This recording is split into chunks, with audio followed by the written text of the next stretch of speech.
बात करेंगे हिसार की, जहां पर जिले के आदमपुर में 3 नवंबर को उपचुनाव के लिए मतदान होने वाला है और इसके लिए राजनीतिक पार्टियों के साथ साथ प्रशासन भी अपनी तैयारियों में जुटा हुआ है। आदमपुर उपचुनाव को लेकर जहां भारतीय जनता पार्टी ने भव्य बिश्नोई को अपना उम्मीदवार बनाया है, वहीं आम आदमी पार्टी ने सत्येंद्र सिंह को अपना प्रत्याशी बनाया है, जबकि कांग्रेस और इनेलो ने अपने पत्ते अभी तक नहीं खोले।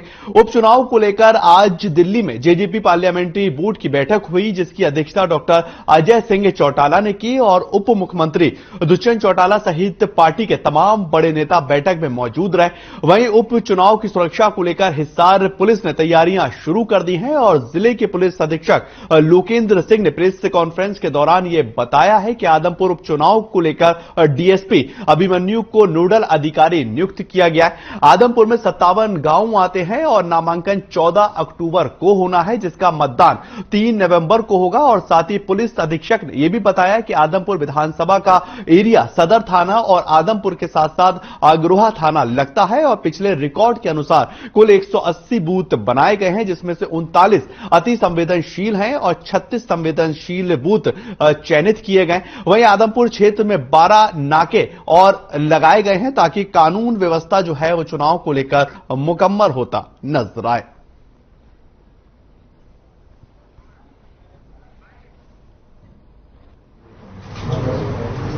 आदमपुर बाई इलेक्शन होने वाला है नवंबर में, तो उसमें हमारे टोटल 57 गांव हैं और इसका जो एरिया है वो 3 हमारे पुलिस स्टेशंस में लगता है, एक आदमपुर, एक अग्रोहा और एक सदर।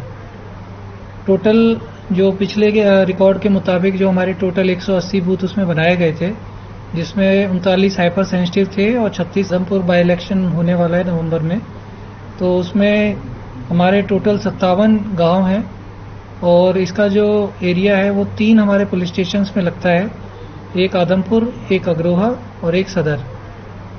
टोटल जो पिछले के रिकॉर्ड के मुताबिक जो हमारे टोटल 180 बूथ उसमें बनाए गए थे, जिसमें 39 हाइपर सेंसिटिव थे और 36 सेंसिटिव थे। जो टोटल लगभग वोटर्स हैं वो 1,17,000 के करीब हैं, जिसमें मेल वोटर्स 91,000 थे और फीमेल वोटर 79,000 समथिंग थे।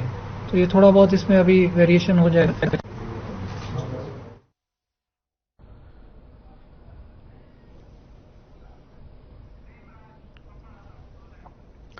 इसी खबर को लेकर प्रेमराज हमारे संवाददाता जो है वो हमारे साथ जुड़ चुके हैं। प्रेम, 3 नवंबर को जो है वो चुनाव और उसके बाद आदमपुर चुनाव को लेकर राजनीतिक के तौर पर अगर देखा जाए तो पार्टियां कमर कसती हुई नजर आ रही हैं, क्या कुछ अपडेट?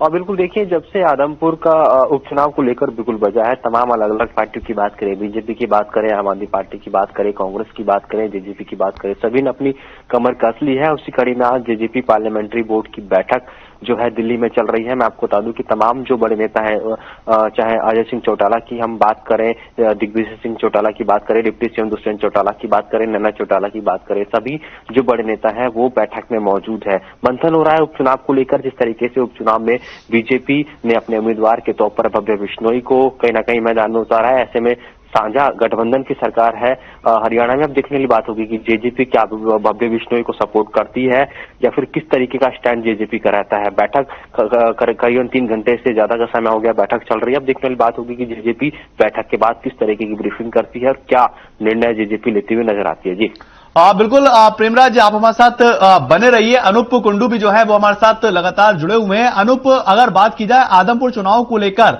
लगातार राजनीतिक पार्टियां कमर कस रही हैं, लेकिन आम आदमी पार्टी के आने से कितना दिलचस्प ये मुकाबला होता जा रहा है?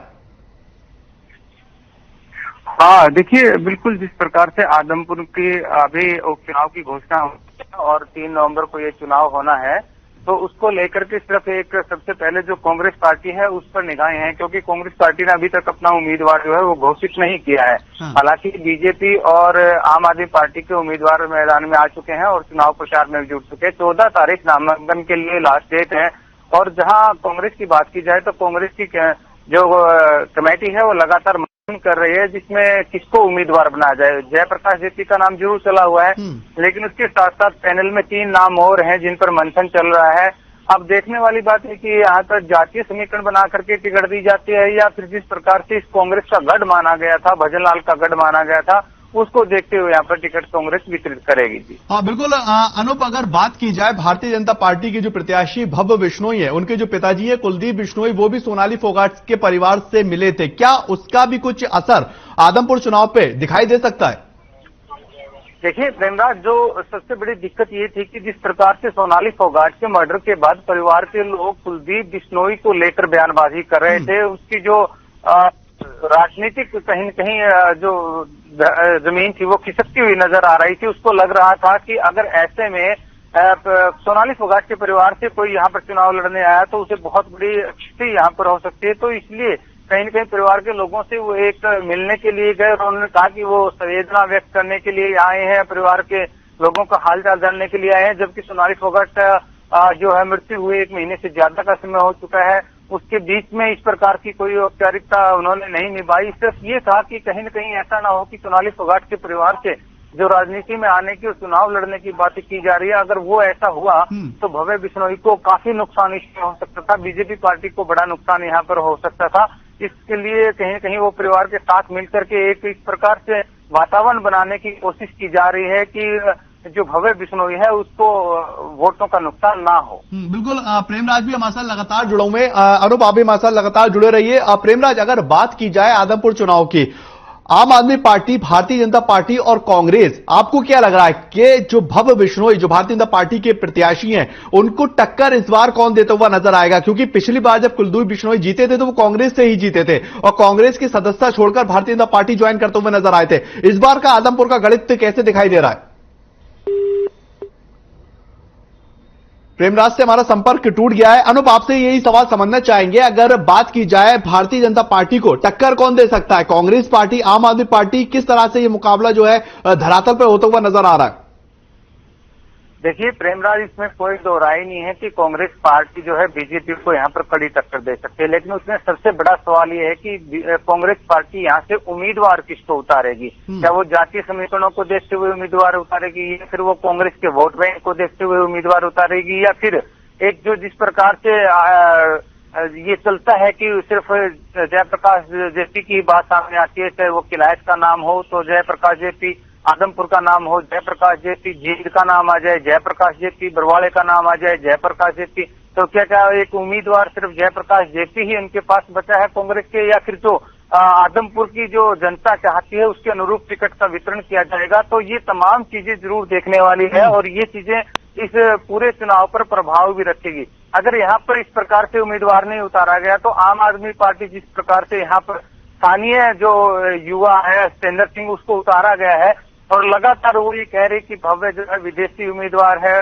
सतेंद्र सिंह जो है यहाँ का स्थानीय उम्मीदवार है, यहाँ का युवा उम्मीदवार है, जिस प्रकार से वो कहीं न कहीं ट्रोल कर रही है पूरी बीजेपी को या उसके उम्मीदवार को, तो इस प्रकार से फिर देखने वाली बात यह है कांग्रेस का जैसे ही यहाँ पर उम्मीदवार आएगा उसके बाद तस्वीरें क्लियर हो जाएगी कि बीजेपी की टक्कर में आम आदमी पार्टी आती या फिर कांग्रेस पार्टी टक्कर देगी। चलिए, बहुत बहुत शुक्रिया अनूप इस तमाम जानकारी के लिए, बातचीत करने के लिए। 3 नवंबर को जो है चुनाव होना है और उसी को लेकर राजनीतिक सरगर्मी जो है आदमपुर के लिहाज से काफी गर्म होती हुई नजर आ रही है।